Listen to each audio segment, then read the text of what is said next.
Okay, in some cases we will go for non-probability sampling approach because the random sampling is not feasible, or we will not be able to select population on a randomly basis जिसमें हमने sampling करनी है, और even that will not suits our study. जब हमने study के साथ भी वो सूट नहीं कर रही, तो in case we have to go for other type of sampling that is called non probability, or somehow in qualitative research we go for convenient and judgmental sampling as well. Quantitative के अंदर फिर भी हमारे पास हम random sampling की तरफ move कर सकते हैं, but in qualitative we will go for non probability, or even in some cases in quantitative study we will go for non probability sampling, but it's not purely random. इसमें देखते हैं convenient sampling के ऊपर अगर हम आए तो hmm, यहाँ पे it is not a probability sampling technique use to create a sample as per ease of the access. अब यहाँ पे जो इम्पोर्टेंट चीज़ है कि according to the ease and the requirement of the study you will go for convenient sampling. Now you think that if I will go for a random sampling, so there are chances people will not give you the right answer. But the study is very critical. If people will not give you right answer, the study would be biased. So in that case, while using convenient sampling, you will select the people whom you can address the question, or even the people who can give you a better results. तो इस case के अंदर आप individuals को select करते हैं कि yes ये कन्वीनियंट पीपल है मेरे लिए, और इन्हीं को मैं लूँगा, और इवन ये मेरे लिए इजी है इनको अप्रोच करना.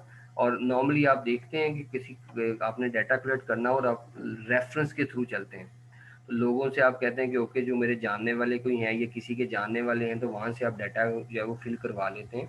तो in that case if you are going for the easiness of your data collection, और जो आप कहें कि वो राइट रिस्पोंडेंट ज़रूर है लेकिन आप एक रेफरेंस के थ्रू जा रहे हैं और आपके लिए थोड़ा सा उनकी एक्सेस ईजी है, और आपकी जनरल पब्लिक जो है या आपकी जो सैम्पलिंग के अंदर जो पार्टिसिपेंट्स हैं वो रेडिली अवेलेबल ही नहीं है.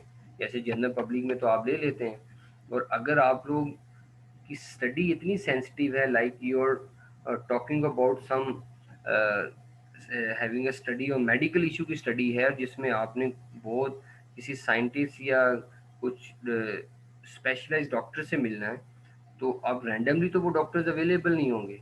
तो इन दैट केस आप कन्वीनियंट सैम्पलिंग यूज़ करते हुए जो आपकी एक्सेस में होंगे आप उनसे जो है ये डाटा फिल करवाएंगे, even through some references as well. जो अवेलेबल होंगे आप उनसे करवा लेंगे, और जो जनरल पब्लिक है वो तो रैंडम सैम्पलिंग में अवेलेबल होती है, लेकिन इसमें जब आपकी population is hard to achieve या even to reach the population is very difficult, तो in that case you will go for convenient sampling. Convenient sampling involves selecting haphazardly those cases that are easiest to obtain for your sample, such as the person interviewed at random in a shopping center for a television program.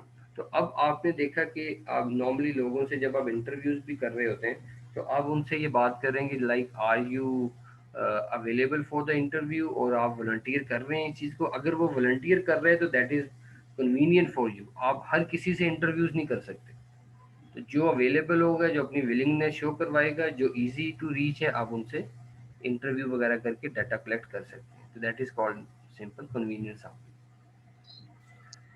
Somehow you will go for judgmental sampling as well. So this is also called a purposive sampling according to the purpose of the study. आपने पहले define कर लेना है कि कौन से ऐसे लोग हैं जो मुझे सही इंफॉर्मेशन देंगे. अभी मैंने इसकी जजमेंटल की कुछ डिस्कशन जो है वो मैंने यहाँ भी डिस्कस की है कन्वीनियंट सैम्पलिंग में भी. तो अब जस्ट अ सेकेंड.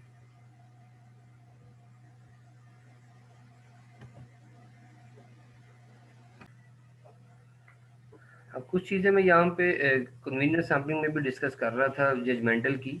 तो जजमेंटल के अंदर as a researcher you will decide okay who is a right person for my study.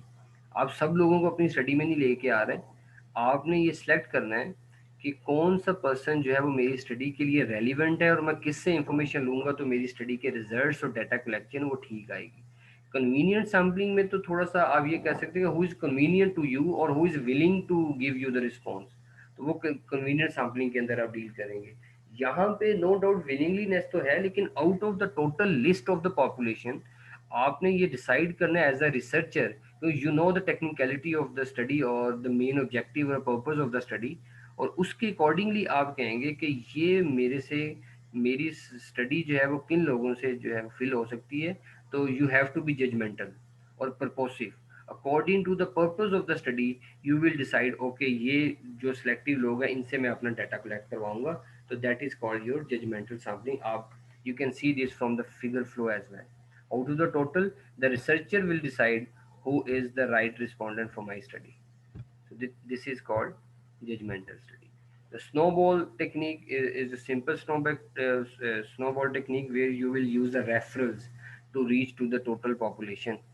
आप जो सैम्पलिंग फ्रेम आप डिसाइड करेंगे, even you don't know the right population, or even while using convenience sampling or other sort of sampling you would not be able to reach to the total people required for your sampling.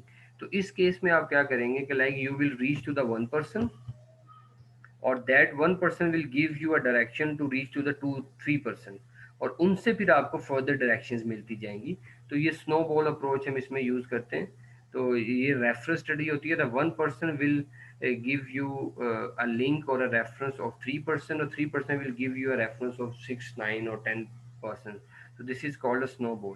Snowball sampling method is purely based on the referral, and that is how a researcher is able to generate a large sample. Even आप इसमें large sample generate कर सकते हैं while using a snowball approach. तो इसमें therefore this method is also called a chain referral sampling method. तो इसमें आपने इस फ्लो के साथ जो है वो अपना सैंपल यूज कर रहे होते हैं। इवन ये भी स्टडी बहुत क्रिटिकल टाइप की स्टडी के अंदर आप ये चीज यूज करते हैं, और it's not for the all types of study.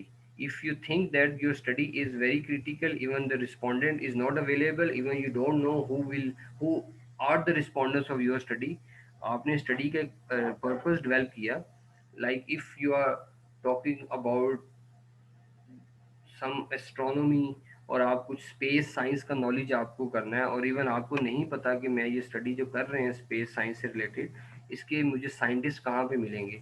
आपके पास किसी एक पर्सन का कॉन्टैक्ट नंबर है, आप उनसे बात करते हैं, वो आपको आगे एक लिंक देता है कि आप इन लोगों से बात करें, देन आपका जो है वो रिस्पोंडेंट जो है वो उसमें ऐड होते जाएंगे। तो this is reference study.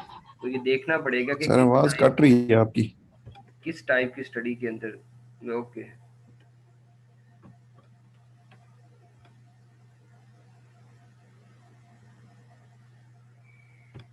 Again ये आपकी स्टडी डिसाइड करेगी कि आप स्नोबॉल सैम्पलिंग में जा रहे हैं, तो आप ये समझ लेंगे स्नोबॉल सैम्पलिंग आप उसी सिचुएशन में लगाएंगे कि इवन आपके पास कन्वीनियंट सैम्पलिंग के थ्रू भी अगर सैंपल अवेलेबल नहीं है, तो फिर आप कुछ लोगों की हेल्प लेंगे जो आपकी स्टडी के ही पार्ट हैं, जो आपकी पार्टिसिपेंट हैं, उन पार्टिसिपेंट्स के थ्रू आप फर्दर पार्टिसिपेंट्स की डायरेक्शन की तरफ चले जाएंगे। Then the next and the last one is a quota sampling, or you all are familiar about that quota as well.